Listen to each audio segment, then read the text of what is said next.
प्रिय आत्मन, मेरे आत्मिक साथियों, मित्रों,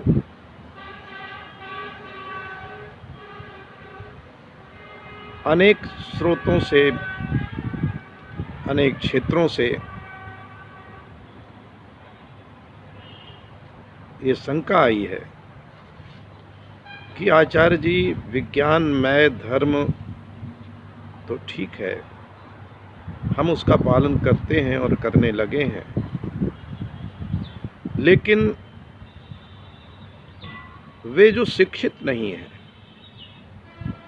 यहाँ तक कि कभी स्कूल गए ही नहीं, पढ़े लिखे नहीं हैं, वे विज्ञान को कैसे समझेंगे? इस शंका पर आज चर्चा करेंगे। ये बड़ा महत्वपूर्ण प्रश्न है, इस पर चर्चा आवश्यक भी है।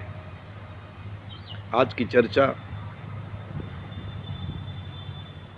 इसी पर होगी और गहरे से सुनने की कोशिश करिएगा। हम आरंभ करते हैं कि जब शिक्षा ही नहीं थी, जब मनुष्य के पास भाषाएं नहीं थी, शिक्षा नहीं थी और वो जंगलों में रहता था, तब उस स्थिति में तो उसे कोई भी विषय नहीं आते थे, न वो राजनीति, न वो अर्थशास्त्र, न वो धर्म, न वो दर्शन, न वो विज्ञान। अगर हम उस ढंग से सोचें, जैसा कि हमने तमाम विषय पैदा किए हैं, शिक्षा के बढ़ने के साथ साथ अनेक सब्जेक्ट्स बनाए हैं जिनके अलग अलग नाम रखते रहे हैं, तो क्या उस समय का जो जंगल में रहने वाला मनुष्य था, उसका मन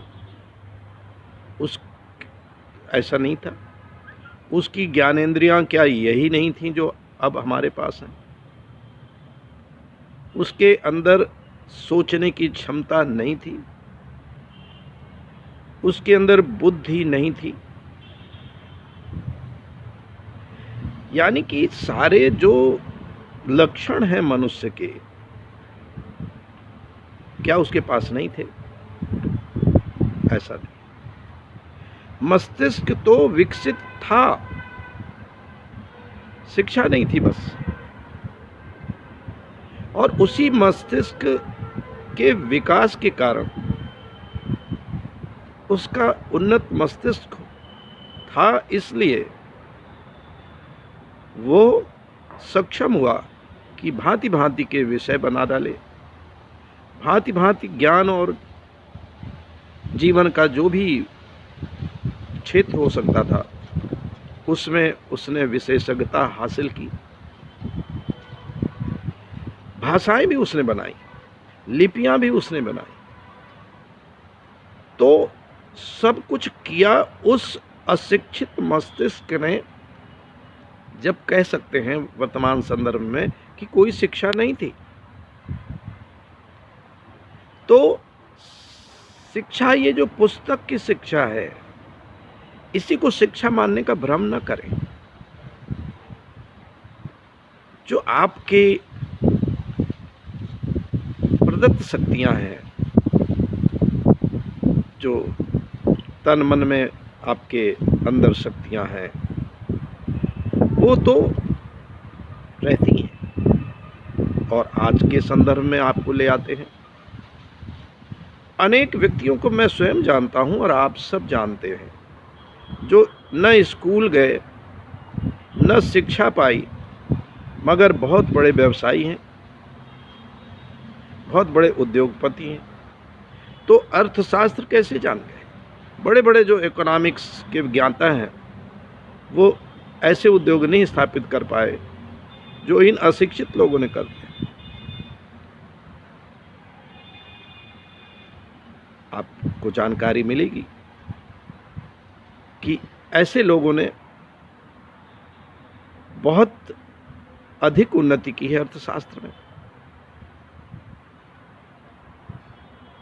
राजनेता, अनेक राजनेताओं को आप जानते होंगे, हम सब जानते हैं, जो शिक्षित नहीं थे। यहाँ तक कि आज भी जो बहुत शिक्षित नेता हैं वे उतने सफल नहीं होते हैं जितने कम शिक्षित या अर्ध शिक्षित। तो शिक्षा इस क्षेत्र में भी वो नहीं है जो हम आप समझते हैं। राजनीति का उदाहरण आपके सामने है, अर्थशास्त्र का उदाहरण सामने है। अब आइए, जो आपके अंदर तर्कपूर्ण बुद्धि की शक्ति है, जो आपके अंदर एक तराजू है जो वस्तुओं को तौलता है, विचारों को तौलता है कि सही क्या है, गलत क्या है, जो एनालिटिकल विजडम है, वही तो विज्ञान है। कॉन्शसनेस ही तो विज्ञान है। तो जो एनालिसिस की शक्ति है, उसके लिए शिक्षा अनिवार्य तो नहीं है।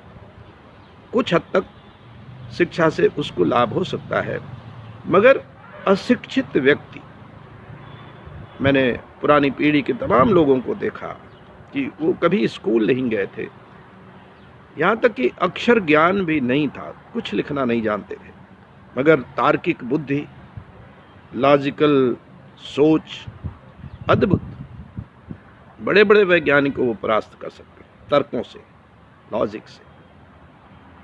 तो विज्ञान में, धर्म में आपको physics, chemistry, biology, zoology, botany, astronomy, इन विषयों में पारंगत नहीं होना है। आप बहुत बड़े शिक्षित हैं, मैंने बहुत लोगों को देखा है, पता चला फिजिक्स से एमएससी हैं, पीएचडी हैं, मगर वैज्ञानिक सोच उनकी नहीं है। ऐसे अंधविश्वासों में फंसे रहते हैं, पूरा जीवन, पूरे परिवार का जीवन गुजार देते हैं, पाखंडों में जीवन गुजारते हैं। साइंस से दूर दूर का नाता उनका नहीं होता है, विज्ञान से ABCD का रिश्ता नहीं होता है। तो मैं केवल चेतना जगा रहा हूँ। मैं चाहता हूँ कि जो आपके अंदर चैतन्य शक्ति है वो लॉजिकल हो। आप स्वयं सोचें कि ये जो आपके सामने कोई बात आई है, चाहे वो किसी संप्रदाय ने कही है, किसी मजहब ने कही है, कहीं धार्मिक ग्रंथों में है, तो उसको आप सोचें, वैज्ञानिक रीति से सोचें, वैज्ञानिक दृष्टि से सोचें कि क्या वो सत्य है या सत्य के निकट है, तो आप मानते रहें। यही तो जीवन है, यही तो प्रकृति है। सारा ब्रह्मांड विज्ञान सम्मत नियमों से ही चलता है, सारा का सारा सिस्टम होता है, एडहॉकिज्म नहीं होता है, तदर्थवाद नहीं होता है। तो ये जो सिस्टम है प्रकृति का, वैसे सिस्टम है आपका। आप जो तर्कपूर्ण ढंग से ज्ञान अर्जित करते हैं या आप उस पर अर्जन की कोशिश करते हैं, तो इसके लिए आवश्यक नहीं कि आप पुस्तकों के ज्ञाता हों, आप शिक्षित हो। शिक्षित होने से आपको कुछ लाभ जरूर मिलेगा, लेकिन जरूरी नहीं कि लाभ ही मिले। शिक्षित होना भी कई बार, और मैं तो देखता हूं कि बहुत बार, विज्ञान से आपको दूर ले जा रहा है। और भारतीय दर्शन में विज्ञान शब्द बहुत पहले आया है। बुद्ध के समय भी आया था ये सब। जैन दर्शन कितना वैज्ञानिक बीच में उस रखता है अपने सिद्धांत कि आज भी मानना पड़ता है। सम्यक मार्ग जो बुद्ध का अष्टांग मार्ग था, उसमें विज्ञान के तत्व हैं। वेदों में, उपनिषदों में, अनेक स्थलों में आपको वैज्ञानिक दृष्टि मिलेगी। तो जो जहां भी है उस दृष्टि को बनाए रखें। और विज्ञान कोई ऐसा नहीं है कि किसी नई दुनिया में आपको जाना हो। विज्ञान वही है जो आपकी दुनिया है। वहाँ आस्था में जहाँ अति कर देते हैं तो वो अंधविश्वास हो जाता है। आग उपयोगी है, आग का धर्म है, लेकिन आग को आस्था बस आप पकड़ करके बैठ जाएं, हाथ रख दें, पांव रख दें, तो ये अवैज्ञानिक होगा। आप बुद्धिजीवी हैं, आप को प्रकृति में जो व्यवस्था है उसके अनुसार सारी योनियों में अधिक बुद्धि प्राप्त हुई है।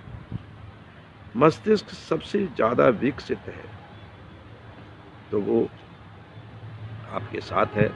और उसी विकसित मस्तिष्क से आप निर्णय लेते रहें और विज्ञान में धर्म और धर्म में विज्ञान के रास्ते पर चलकर समाज को आगे ले जाएं, पूरे विश्व को आगे ले जाएं।